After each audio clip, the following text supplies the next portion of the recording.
really with a different starting point. So the first exercise is all about thumb counter pressure for the bow.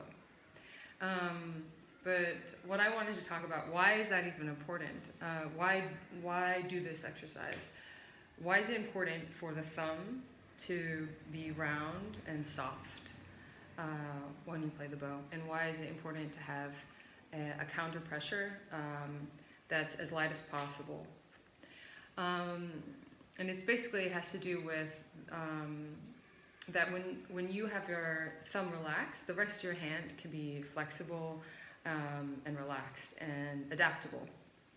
And it's really important for smooth string crossings, to change sound points quickly. It's important in tone production, right? And so if you think about, if you never release your thumb counter pressure, then your hand is quite rigid, right? So it doesn't have that flexibility. And you can even test that out. So if you just take if you tense up your thumb, feel with your left hand, because this is your bow hand, your right hand. Feel with your left hand the consequences in the rest of your hand. For me at least, it's nearly impossible to tense the thumb and maintain a soft hand. And this is the kind of hand that you see in soloists, and whenever anyone else you see on YouTube who's playing, you'll enjoy. Most of them have a very natural hand. My teacher was in the Ivan Galamian school of bow playing, so a lot of what I'll be talking about in this series will be covering the Galamian bow technique. So if you have a teacher who's teaching you a different school of bow technique, then I would defer to their teaching instead of mine. Okay, so to dive into some of the counter pressure exercises, first we want to actually talk about where does the thumb touch the bow? What is the contact point of the bow? So this is a great exercise for any learner, a child or adult, and also for teachers. Students are like this exercise. So you take your bow hand and you just shake it out like this, and then you flip it over. And this is something that my teacher Raquel Castro here in Barcelona taught me. And then you just flip it over like this, yeah? And you just let it fall naturally. So sometimes the thumb will fall naturally towards, or the first finger, but then you do it a couple times, and then you just let the thumb fall naturally towards the second finger, like that, okay? Do it a couple times. You shake out your hand, and then you let your hand rest like this. Then when you feel like this is comfortable, you just flip it over like this. So this is theoretically the natural form, the position of the hand. And I could even have my thumb a little bit more bent here. Yeah? And that's a more active. So when we're doing this, it's quite a passive movement, right? So that's why the thumb isn't so bent here. But once I have the bow, which is heavier than nothing, in my hand, then I can be a little bit more active with the thumb and bend it more. So in Simon Fischer's book, Basics, he talks about having a 45-degree angle of the thumb, right?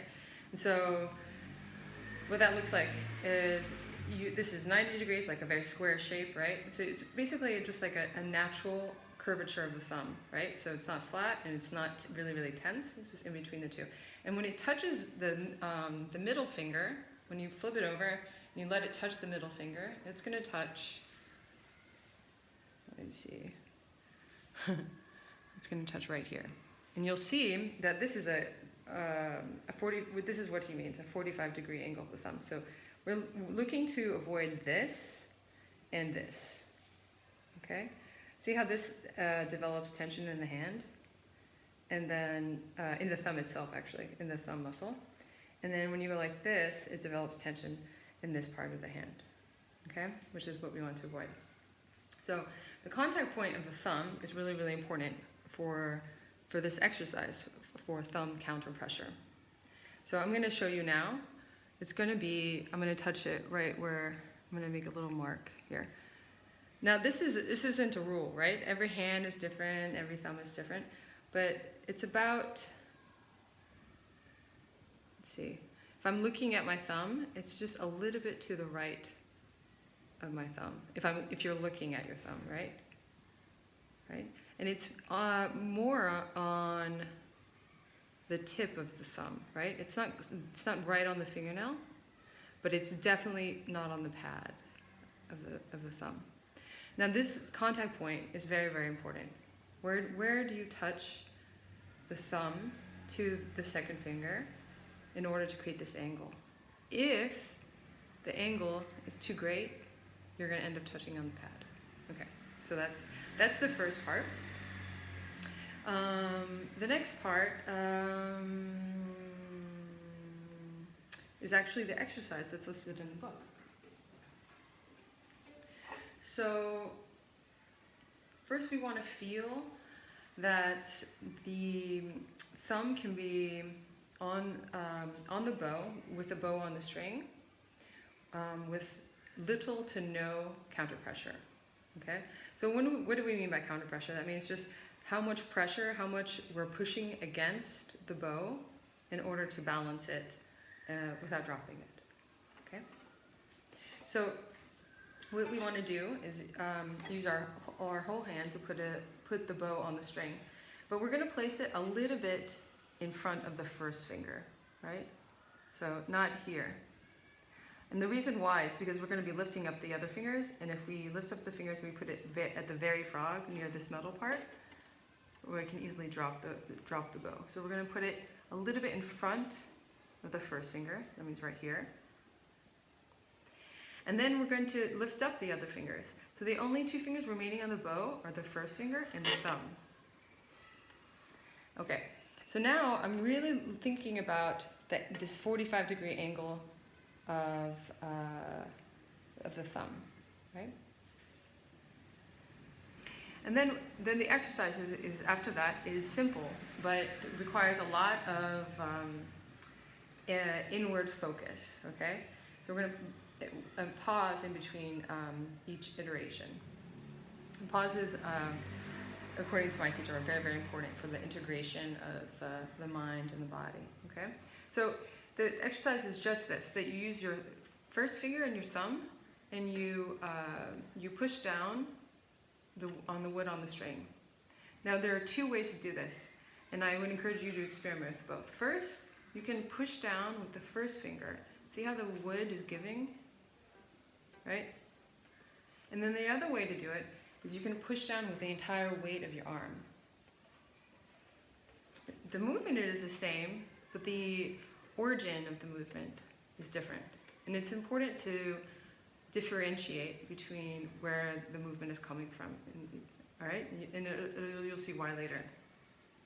Okay, then you move towards the tip of the bow, like a centimeter, and then you do the same thing. So you pause, you release your shoulder, and then you're going to press down with your first finger, feeling the give of the bow and that the wood is coming close. And the whole time you want the thumb to be very, very soft here, right? There's almost no counter pressure. The thumb isn't pushing, it's just maintaining this soft angle, yeah? And now I'm going to experiment. I'm going to release my shoulder, make sure it's soft. And I'm going to experiment with in the same place of the bow, with my whole arm and my shoulder releasing into the string, right? So even though I'm not making any sound really, I mean a tiny bit of sound, but I'm not creating any sound with the movement of the bow horizontally. I'm really feeling that when I'm pushing with my whole arm, that way it's creating a different sort of pressure than if I was doing it with my first finger. Okay? Then I'm going to do it a centimeter up. Same thing. So I grab it. I lift the bow off with all of my hand, right? But when I place it back down, I pause. I lift up the rest of the fingers, and then I experiment. First finger. So you'll notice Now with the whole arm. You'll notice that the further up we move in the bow, the more counter pressure is needed with the thumb in order to balance the bow and this new pressure, okay? So I'm using the first finger, and when I push down with the first finger, I'm feeling this kind of motion of my thumb, this counter pressure. It's a tension in the thumb, right? So feel that tension and release. And in this series, for natural movement, we'll talk a lot about the importance of tension and then the release. The release is the most important part. Okay, now I do it with my whole arm. And I'm feeling really, I forgot the rest of my fingers, really feeling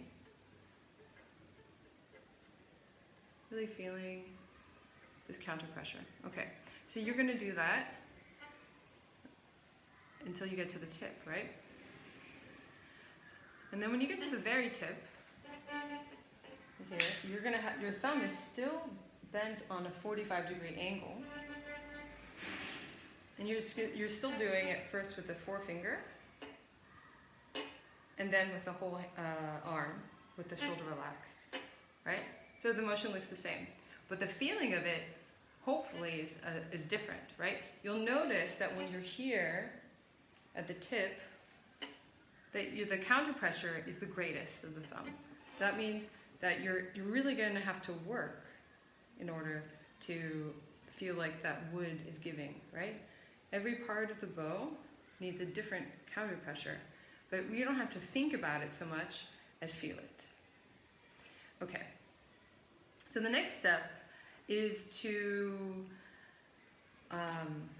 do the same exercise, but with all the fingers on the bow, right?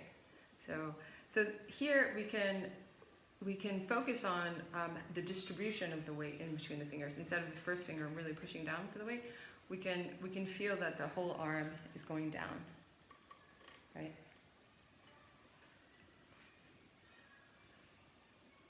Okay, that's it. So I hope this video was helpful. If you'd like to see more, I'd love to do more of these exercises and explanations. Let me know. And please like or subscribe. Thanks.